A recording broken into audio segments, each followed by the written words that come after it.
अस्सलाम वालेकुम दोस्तों, यहाँ पर आपके साथ बहुत बड़ी और अहम खबर शेयर करेंगे। नाज़रीन ग्रामी, जिनको क्रिकेट का बादशाह कहा जाता है, वो भी मोहम्मद आमिर के हक़ में बोल पड़े।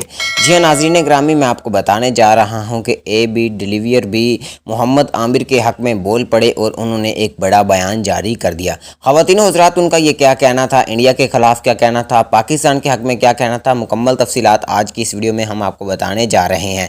नाज़रीन ग्रामी, जैसा कि आप जानते हैं कि इंडिया की हमेशा से ये ख्वाहिश रहती है कि पाकिस्तान हमसे 10-12 गुना पीछे ही रहे, एक गुना आगे ना गुजर जाए। ख़वातीनो हज़रात, मोहम्मद आमिर की वापसी पर इंडिया नाखुश है। उनका ये कहना था कि मोहम्मद आमिर को पाकिस्तान इंटरनेशनल क्रिकेट टीम में वापस ना बुलाया जाए। जबकि नाज़रीन ग्रामी, आपको बताता चलूँ कि AB डिलीवियर का ये कहना है कि मोहम्मद आमिर की अगर पाकिस्तान इंटरनेशनल क्रिकेट टीम में वापसी हो चुकी है तो ये मेरे लिए बहुत बड़ी खुशी की बात है। उनका ये कहना है कि हमेशा से हमारी ये ख्वाहिश रहती है कि हमारे जो क्रिकेटर भाई हैं वो हमारे साथ ही खेलते अच्छे नज़र आते हैं। नाज़रीन ग्रामी, उनका ये कहना था कि इंडिया को ये बात अच्छी लगे ना लगे, हम इस बात से बहुत ज़्यादा खुश हैं।